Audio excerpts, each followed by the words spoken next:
Hello and नमस्कार, very good evening to everyone. Malvi academy के online learning platform पे आप सभी का स्वागत है। तो कैसे हैं आप सभी लोग? अच्छे हैं, बढ़िया हैं। तो आइए करते हैं इस सेशन का शुभारंभ। तो इस सेशन में हम आज बात करेंगे कि 13 से 16 मई तक जो हमारा पेपर हुआ उसमें हमारी कौन कौन से मोस्ट इंपॉर्टेंट टॉपिक्स थे। हालांकि इसके बारे में हमने पहले भी डिस्कस कर रखा है, बस इसमें हम ये डिस्कस करेंगे कि जो जो टॉपिक्स आए वो तो इंपॉर्टेंट थे ही बताना आपको, लेकिन अब मुझे क्या ऐसा लगता है कि वो टॉपिक आपको मोस्ट एक्सपेक्टेड है कि आने वाले समय में पूछा जाएगा। तो पहले बात करते हैं क्या क्या पूछा गया। पहले क्या क्या पूछा गया एनटीए द्वारा उसको पहले बात कर लेते हैं, वो भी किस में? मैथ्स में। गैट के जो पोर्शन है हमारा मैथ्स वाला उसकी हम बात करेंगे, है ना। तो गैट मैथ्स में क्या क्या टॉपिक पूछा गया पहले उस पर बात करते हैं, फिर उसके बाद हम लोग धीरे धीरे आगे बढ़ेंगे, जानेंगे सर कौन से क्वेश्चन हमारे पास अब आने वाले समय में पूछे जा सकते हैं। तो कौन कौन से इंपॉर्टेंट टॉपिक्स थे, कौन कौन से क्वेश्चन थे जो पूछे गए। तो मैं बात करूं अगर गैट मैथ्स की, अगर गैट मैथ्स की बात की जाए बच्चे तो बहुत ध्यान से सुनिएगा। ये टॉपिक आपके क्वेश्चन की जो प्रैक्टिस है वो तो मैं कराऊंगा ही। यहाँ पर एक बात करूंगा कि बच्चे हमने जो टॉपिक्स हमको मिले सबसे ज़्यादा जिनसे क्वेश्चन पूछे गए, हम एकदम ऑर्डर वाइज बताएंगे किन से सबसे ज़्यादा क्वेश्चन पूछे गए। सबसे ज़्यादा क्वेश्चन परसेंटेज एंड प्रॉफिट में, परसेंटेज जिसके अंदर परसेंटेज प्रॉफिट एंड लॉस से मिक्स क्वेश्चन मिले सबसे ज़्यादा, है ना। इनसे हर शिफ्ट में क्वेश्चन मिले। पहला तो ये सबसे इंपॉर्टेंट टॉपिक रहा अभी तक। दूसरा, उसके बाद दूसरे नंबर पे जो पहला यही है, मैं रैंकिंग के हिसाब से चल रहा हूँ। दूसरा सबसे इंपॉर्टेंट टॉपिक रहा मेंसुरेशन। मेंसुरेशन इससे क्वेश्चन आए, बहुत सारे क्वेश्चन पूछे गए इससे, है ना। तीसरा सबसे इंपॉर्टेंट टॉपिक रहा बच्चे हमारे पास, अगर मैं बोलूँ इंपॉर्टेंट टॉपिक या बहुत ही आसान टॉपिक या बहुत ही इंपॉर्टेंट टॉपिक की बात की जाए सर, तो वो रहा एपी एंड जीपी। इससे क्वेश्चन हर शिफ्ट में देखने को मिले। चौथा, अगर मैं बात करूं तो अभी तक के शिफ्ट में मेंसुरेशन में 3D वाली बात में करा, यहाँ 3D वाली बात किया, 3D वाली बात, है ना। अच्छा, मेंसुरेशन 2D में भी पूछा गया कुछ चीज़ें। मेंसुरेशन 2D में क्या पूछा गया, जैसे मैं बात करूं बच्चे 2D में क्या पूछा, मेंसुरेशन 2D में सर्कल और स्क्वायर से रिलेटेड क्वेश्चन बहुत पूछे गए अभी तक में। सर्कल के अंदर स्क्वायर, स्क्वायर के ऊपर सर्कल, सर्कल को मोड़ के, तार को मोड़ के स्क्वायर, सर्कल, इसके क्वेश्चन पूछे गए, है ना। मैंने कहा अब आते हैं सर पांचवा सबसे, और इनके बाद किसका नंबर आता है सर, तो मैं बोलूँ कि इसके बाद टाइम एंड वर्क से क्वेश्चन सबसे ज़्यादा पूछे गए, टाइम एंड वर्क से। और वो भी कौन से वाले सर, AB वाले, ABC, लगभग 3 वेरिएबल वाले क्वेश्चन पूछे गए जो कि आपको क्लास में कराए गए हैं, इससे पूछे गए। उसके बाद अगर मैं बात करूँ जो 6वें नंबर पे आता है हाइट एंड डिस्टेंस, ये भी सबसे बड़ा इंपॉर्टेंट क्वेश्चन रहा। हाइट एंड डिस्टेंस ट्रिग्नोमेट्री का, ट्रिगो से आइडेंटिकल क्वेश्चन नहीं पूछा, आइडेंटिटी से क्वेश्चन नहीं पूछा, लेकिन हाइट एंड डिस्टेंस से क्वेश्चन खूब पूछा गया। अगला उसके बाद जो सबसे मेजर टॉपिक रहा सर 7वां, अगर मैं बात करूं तो वो रहा हमारे पास हाइट एंड डिस्टेंस के बाद अगर कोई टॉपिक रहा तो अगर मैं बात करूं कि छोटा टॉपिक और अच्छा टॉपिक, वो रहा स्टैटिक्स, है ना। स्टैटिक्स में अगर मैं बात करूं मीन मीडियन मोड वाली क्वेश्चन। अच्छा, मीन मीडियन मोड वाले में इस बार क्या चेंज आया है कि ज़्यादा से ज़्यादा क्वेश्चन वो टेबल के थ्रू पूछने की कोशिश कर रहा है, टेबल को भी उसने बहुत ज़्यादा पूछा है ना। ये चीज़ें हुई, मैंने कहा ठीक। अच्छा, और भी क्या टॉपिक्स पूछे गए उन पे भी बात करते हैं। ये मेजर टॉपिक्स थे जिनसे क्वेश्चन बहुत ज़्यादा पूछे गए, बल्क में पूछे गए और लगातार पूछे गए, हर शिफ्ट में पूछे गए। अगर कोई एक भी शिफ्ट हुआ तो उसमें क्वेश्चन पूछा गया, है ना। रेशो भी, अब मैंने कहा कि अब छोटे छोटे टॉपिक से बात कर लेते हैं जिनसे क्वेश्चन आए हैं, पूछे गए। तो उन टॉपिक से, ये तो मेजर टॉपिक्स हो गए सर। मैं कहूँगा ये हमारे कैसे थे सर, ये जो मेजर टॉपिक हमारे हैं उसकी बात मैंने की कि इनसे क्वेश्चन पूछे गए, ये मेजर टॉपिक हो गए। अच्छा, अब मैंने कहा कि सर कुछ हमारे और टॉपिक जिनसे क्वेश्चन, अच्छा एक और टॉपिक कोऑर्डिनेट ज्योमेट्री, उसको भी हम रख सकते हैं यहाँ पे। कोऑर्डिनेट ज्योमेट्री ये भी सर बड़ा तेज पूछा गया और बहुत ज़्यादा क्वेश्चन, इस बहुत ज़्यादा नहीं, एक क्वेश्चन लगभग अप्रॉक्स एवरेज शिफ्ट की बात की जाए तो हर शिफ्ट में, पहले दिन के शिफ्ट में नहीं पूछा गया था, उसके बाद वाले दोनों दिन के शिफ्ट में पूछा गया क्वेश्चन, है ना। तो ये सब मेजर टॉपिक हो गए और अच्छे टॉपिक्स हो गए। मतलब 8 से 10 क्वेश्चन इन्हीं टॉपिक से मिले, 8 से 10 क्वेश्चन इन्हीं टॉपिक से मिले। बाकी 5 क्वेश्चन 6 क्वेश्चन इधर उधर से भी थे। स्पीड टाइम डिस्टेंस बहुत बड़ा टॉपिक है, लेकिन उससे क्वेश्चन बहुत नहीं पूछे गए। कभी एक ही क्वेश्चन पूछा गया, चाहे वो बोर्ड का पूछ ले, चाहे वो ट्रेन का पूछ ले। अब मैंने कहा सर जो और टॉपिक्स हैं जो पूछे गए वो उतने इंपॉर्टेंट मेजर टॉपिक तो नहीं, लेकिन पूछे तो गए हैं सर, तो उनको भी बताना ही पड़ेगा। रेशियो हो गया, हाँ। अच्छा, इसमें एक चैप्टर और हम ऐड कर सकते हैं, एक क्वेश्चन और ऐड कर सकते हैं, एज वाला। ये भी 2 शिफ्ट 6 शिफ्ट हुए होंगे, अगर 5 शिफ्ट हुए हैं तो 5 में से 3 शिफ्ट में ये भी पूछा गया था, है ना।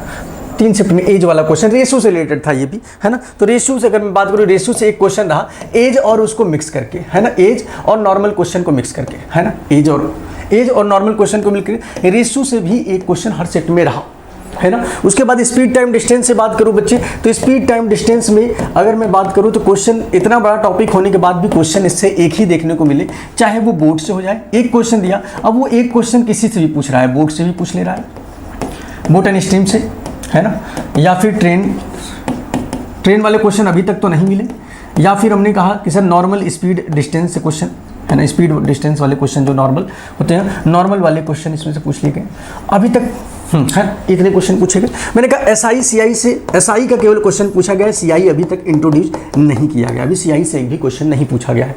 अच्छा, मैंने कहा और क्या पूछा गया, और क्या पूछा गया, मैंने कहा नंबर सिस्टम से क्वेश्चन बहुत ही नाम मात्र के पूछे गए, नंबर सिस्टम से क्वेश्चन बहुत ही नाम मात्र के पूछे गए, है ना, बहुत ही रेयरेस्ट एलसीएम एचसीएफ को अभी तक नहीं पूछा गया एक भी क्वेश्चन में, एक भी क्वेश्चन, रेयरेस्ट क्वेश्चन इससे पूछे गए, है ना।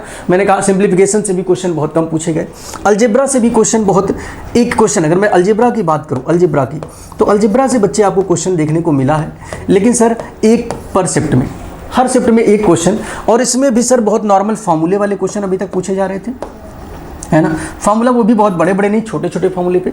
और मैंने कहा सर एक क्वेश्चन एक दिन पूछा गया था आपसे नॉर्मल इसका इक्वेशंस का, लीनियर इक्वेशन का एक क्वेश्चन पूछा गया था, है ना, है ना। तो अभी तक इससे बहुत टफ क्वेश्चन नहीं पूछे गए, नॉर्मल क्वेश्चन पूछे गए, बहुत ज़्यादा नहीं पूछे गए, इनकी इंटेंसिटी उतनी नहीं रही इन टॉपिक्स की, है ना। और मैं बात करूँ और कौन सा टॉपिक रह गया भाई, और कौन सा टॉपिक, ज्योमेट्री से यदा कदा, या मैंने कहा कि 1-2 शिफ्ट में क्वेश्चन पूछे गए हैं, जितना इसको पढ़ा है हमने उतना नहीं आया अभी तक, एंगल्स वेंगल से उतनी क्वेश्चन नहीं पूछे गए, बहुत ज़्यादा एक्सटीरियर ट्रायंगल से अभी तक क्वेश्चन नहीं, ये नहीं पूछा गया। अब मैं बात करता हूँ, ये तो सर हमारा एक रफ आइडिया हुआ कि किन से हम क्वेश्चन पूछे हैं अभी तक, किन से ज़्यादा पूछे हैं और किन से कम पूछे हैं, ये तो ज़्यादा हो गया, और किन से कम पूछे हैं वो हो गया। अब मैंने कहा सर किन से अभी तक क्वेश्चन नहीं पूछे गए हैं और अब वो मुझे लगता है कि उनका नंबर अब लगेगा। तो मोस्ट एक्सपेक्टेड क्वेश्चन अगर मैं बोलूं कि अब किससे कौन कौन से नए टॉपिक जो आने वाले टाइम में मोस्ट एक्सपेक्टेड टॉपिक आपके क्या हो सकते हैं, ये बड़ा इंपॉर्टेंट होने वाला है, और मैं ये लिख के दे रहा हूँ कि इसमें से क्वेश्चन आना ही है। सबसे पहला टॉपिक मैं बोलता हूं कि एलसीएम एचसीएफ से अभी तक क्वेश्चन नहीं पूछा गया है, अब पूछा जाएगा। दूसरा टॉपिक मैं बोलता हूं अभी तक तुमसे एंगल से रिलेटेड क्वेश्चन नहीं पूछे गए हैं, जो और सबसे इंपॉर्टेंट कंप्लीमेंट्री या सप्लीमेंट्री एंगल पे क्वेश्चन अभी तक नहीं आया है, ये भी आपके किसी न किसी शिफ्ट में अब देखने को मिलेगा। और एंगल से रिलेटेड जो लाइन एंगल वाले जिसमें हमने बात की थी बहुत सारी प्रॉपर्टी की बात की थी, कौन कौन से, जैसे मैंने बात किया था कि अल्टरनेटिव एंगल क्या होता है, करेस्पॉन्डिंग एंगल क्या होता है, संगत कोण क्या होता है, और आपके वर्टिकल अपोजिट एंगल क्या होता है, लीनियर पेयर एंगल क्या होता है, ये सब चीज़ों बात किया था ना, तो उनसे अब क्वेश्चन आएंगे। तीसरा क्वेश्चन, ट्रायंगल की प्रॉपर्टी से क्वेश्चन बहुत कम पूछा गया है, तो अब ट्रायंगल का नंबर लगेगा, ट्रायंगल की प्रॉपर्टी से क्वेश्चन अब आएंगे। जैसे ट्रायंगल्स के क्वेश्चन, ट्रायंगल के अंदर सर्कल बनाना, मीडियन वाले क्वेश्चन हो गए, ट्रायंगल के मीडियन के क्वेश्चन, मीडियंस वाले क्वेश्चन, सेंट्रॉयड वाले क्वेश्चन, तो ये सब क्वेश्चन अब आएंगे बच्चा। अब इन सब के क्वेश्चंस के नंबर लगेंगे जो अब आने वाले शिफ्ट्स होंगे, है ना। ट्रायंगल के अंदर सर्कल बनाना, ट्रायंगल के बाहर सर्कल बनाना, और परिवृत्त, अंतःवृत्त, ट्रायंगल के एरिया, इक्विलेटरल ट्रायंगल की हाइट, ये सब चीज़ों से अब क्वेश्चन आएगा। और अब मैं बात करूं कि अब हमें सर ये भी क्वेश्चन इंपॉर्टेंट हो जाता है इनके साथ साथ। अब मैं कहूँ ट्रायंगल का एरिया, हीरोज वाला फॉर्मूला पे ध्यान रखो, इनसे क्वेश्चन अब आएगा, हीरोज का फॉर्मूला। या मैं इक्विलेटरल ट्रायंगल की बात करूँ, इसकी प्रॉपर्टी सारी के सारी आपको ध्यान पे रहनी चाहिए, इक्विलेटरल ट्रायंगल की, ये अब आपके लिए इंपॉर्टेंट हो गया है, यहाँ से क्वेश्चन आएंगे। दूसरी बात, अगर मैं बात करूं बच्चे कि ट्रायंगल में वो वाली प्रॉपर्टी जो मैंने बताया था सिमिलर ट्रायंगल वाली, अब ये सब क्वेश्चंस आपको रिवाइज करने हैं आने वाले शिफ्ट में, इनसे क्वेश्चन मिलेंगे। सिमिलर ट्रायंगल वाले क्वेश्चन हो गए, सिमिलर ट्रायंगल वाले, है ना, कॉन्ग्रुएंसी वाला जो था सर, सिमिलर ट्रायंगल वाला, है ना, समरूप त्रिभुज वाला। अच्छा, मैंने कहा सर अब हमें ऐसे क्वेश्चन देखने को मिल सकते हैं जो रेक्टेंगल से हों, रेक्टेंगल वाले क्वेश्चन सर, आयत वाले क्वेश्चन, रेक्टेंगल वाले क्वेश्चन अभी तक नहीं पूछे गए हैं कि रेक्टेंगल से रिलेटेड जो भी क्वेश्चन है, जैसे रेक्टेंगल के चारों तरफ रोड बनाना, है ना, मैंने कहा सर्कल के चारों तरफ रोड बनाना अभी तक नहीं पूछा है, इस पे क्वेश्चन कॉन्सेंट्रिक सर्कल पे। या मैंने कहा रेक्टेंगल पे ये क्वेश्चन सर कि रेक्टेंगल अगर है ना, रेक्टेंगल पे ये वाला क्वेश्चन सर कि अगर मान लो ये रेक्टेंगुलर वॉल है, चारों दीवालों का 4 वॉल्स का एरिया जो पूछता है रेक्टेंगल में, एक दीवार रूम है उसके 4 वॉल्स का एरिया, 4 वॉल्स का एरिया, इस पे क्वेश्चन आएगा, पक्का आएगा, इस पे किसी न किसी शिफ्ट में देखने को मिलेगा। तो ये टॉपिक्स अब आपके इंपॉर्टेंट होते जा रहे हैं। कंपाउंड इंटरेस्ट का अब नंबर आने वाला है, कंपाउंड इंटरेस्ट से क्वेश्चन बनेगा आपके एग्जाम में, कंपाउंड इंटरेस्ट, है ना। तो ये सब टॉपिक्स अब वाले बच्चे थोड़ा सा इस पर फोकस करके जाएंगे। कंपाउंड इंटरेस्ट हो गया। अब मैंने कहा सर और क्या रह गया, मैंने कहा पार्टनरशिप पे क्वेश्चन अभी तक नहीं आया एक भी, तो पार्टनरशिप भी अब आएगा। पार्टनरशिप, मैंने कहा pipe and system, time and work से क्वेश्चन है, तो पाइप एंड सिस्टम पे आप जानते हो उस पर आएगा क्वेश्चन, है ना। और मैंने कहा और क्या, नंबर सिस्टम में सर सिंप्लीफिकेशन से क्वेश्चन अभी तक नहीं पूछा गया है, पूछा भी नहीं जाएगा, बहुत उसका कोई चांस नहीं बहुत ज़्यादा पूछने का। ये पार्टनरशिप हो गया, इनसे क्वेश्चन अब इन फ्यूचर आपसे पूछा जाने वाला है ना। तो ये सब चीज़ों पे आप थोड़ा सा ध्यान रखना कि ये टॉपिक्स अब आपके लिए इंपॉर्टेंट हो जाते हैं, इनको थोड़ा सा आप ध्यान से पढ़ के जाओगे, इनसे क्वेश्चन अब आपको एग्जाम में देखने को मिलेंगे। बाकी ये जो मेजर टॉपिक है ये तो पढ़ते ही रहना है, ये हमेशा हर शिफ्ट में पूछे जाएंगे, इनसे क्वेश्चन हर शिफ्ट में पूछा जाएगा। लेकिन जो नए चैप्टर अब आपके लिए इंट्रोड्यूस होंगे उनको ध्यान रखना। सर्कल की प्रॉपर्टी, ट्रायंगल की प्रॉपर्टी, हाँ सर्कल की प्रॉपर्टी जैसे ये सब फॉर्मूले मैंने बताए थे सर्कल के लिए, है ना। अब तुमके थ्योरम्स भी पूछे जा सकते हैं। जैसे सर्कल है, सर्कल के दो सर्कल एक दूसरे से इनके टेंजेंट का लेंथ वाला जो फॉर्मूला हमने बताया था, याद है, कॉमन टेंजेंट वाला, याद है ना कुछ ऐसा, डी इनके भी सेंटर से सेंटर के बीच की डिस्टेंस डी होता है, D square minus R1 minus R2 का स्क्वायर। एक फॉर्मूला ये होता है जब सर ऐसा हो टेंजेंट, या मैंने कहा था सर जब कभी ट्रांसवर्स टेंजेंट हो जाए, यहाँ से ऐसे तिरछा जाए, तब क्या फॉर्मूला होता है इसके लिए, तो याद है D square minus R1 plus R2 का स्क्वायर। कुछ याद आया, इस पे अब क्वेश्चन आएंगे। या मैंने कहा जो आपको सर्कल का ये वाला प्रॉपर्टी बताऊँगा, बाहर कहीं टेंजेंट जाकर मिले एक पॉइंट पर और आपको दिया हो, है ना, और यहाँ पर एंगल दिया उनके सेंटर पर, तो ये सब प्रॉपर्टी जो सेंटर के हमने सर्कल के प्रॉपर्टी जो बताए हैं, ये सब अब चीज़ों को ध्यान रखना। इनसे अब क्वेश्चंस आपके एग्जाम में पूछे जाएंगे, तो इन सब चीज़ों को थोड़ा सा प्रिपेयर होकर जाना, है ना। ट्रिग्नोमेट्री की आइडेंटिटी से रिलेटेड अब क्वेश्चन पूछे जा सकते हैं आपको, है ना। बाकी हाइट एंड डिस्टेंस तो पूछ ही रहा है, ट्रिग्नोमेट्री के आइडेंटिटी से रिलेटेड क्वेश्चन, है ना, ये भी आपको ध्यान पे रखना है। आइडेंटिटी वाले फॉर्म क्वेश्चन जो होंगे सर, जो मैंने थोड़े बहुत पढ़ाए हैं आप, उसी में से पूछा जाएगा, कुछ अलग नहीं पूछा जाएगा।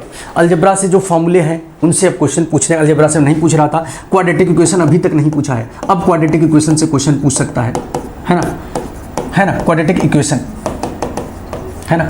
तो ये क्वाड्रेटिक इक्वेशन भी अब आपके लिए इंपॉर्टेंट है। कुछ फॉर्मूले जैसे A square plus B square, A plus B, ये A plus B plus A cube plus B cube plus C cube minus 3ABC वाले फॉर्मूले, इन सब पे क्वेश्चन अब आने की संभावना है ना। ए प्लस बी की ए क्यू प्लस बी क्यू वाले फॉर्मूले पे इन पे अब क्वेश्चन आने की संभावना है, तो इन सब को पूरा रिवाइज करके आप जाओगे। और बच्चे ये जो मैं बता रहा हूँ, ये मैं बस एक स्पेकुलेशन आपको दे रहा हूँ कि हाँ ऐसा कुछ हो सकता है, ऐसा कुछ आ सकता है, ये मेरा अंदाजा है, ये मेरा अनुमान है। तो हो सकता है कि सर इनमें से क्वेश्चन आपको मिले। बाकी जो पहले ही टॉपिक में पढ़ा रहा हूं उन पे भी आपको फोकस करना है। ट्रेन वाले क्वेश्चन अभी तक नहीं पूछे हैं, तो अब मोस्ट प्रोबेबली ट्रेन वाले क्वेश्चन अब आएंगे। अब ट्रेन के क्वेश्चन आपको एग्जाम में देखने को मिलेंगे। रिलेटिव स्पीड अभी तक नहीं पूछा गया है, आपसे रिलेटिव स्पीड अब पूछा जाएगा। आपसे अभी तक एवरेज स्पीड नहीं पूछा गया है, एवरेज स्पीड भी अब पूछा जाएगा, है ना। तो ये छोटी छोटी चीज़ों पर थोड़ा सा फोकस करेंगे हम लोग। पाइप एंड सिस्टम के क्वेश्चन नहीं पूछे गए, तो पाइप एंड सिस्टम अब आपसे पूछा जा सकता है ना। तो ये सब चीज़ें जो हमारे टॉपिक्स हैं, इनको थोड़ा सा मन से पढ़ के जाओगे, ठीक है। इतनी बातें ठीक है। बाकी हम लोग क्वेश्चन तो क्लास में कर ही रहे हैं, ठीक है। होप सो आपको समझ में आया होगा। ज़्यादा लंबा क्लास हम नहीं खींचेंगे। तो ये रहा सर आपको क्या पूछा गया है और क्या अब पूछा जा सकता है, इन सब चीज़ों के बीच की बात हमने आपको बता दी। आप अभी इसी हिसाब से अपनी पढ़ाई को स्टार्ट रखिए। क्वेश्चन हम बीच बीच में कराते रहेंगे, आपकी क्लासेस चली रही हो तो कंटिन्यू आप देख ही रहे हो। तो होप सो आप इन सब चीज़ों से थोड़ा बहुत सीखेंगे और थोड़ा अपने टॉपिक्स को उन हिसाब से प्रिपेयर करेंगे अपने आप को, है ना। चलो फिर all the best for your exam, और फिर मिलते हैं अगली क्लास में, ठीक है।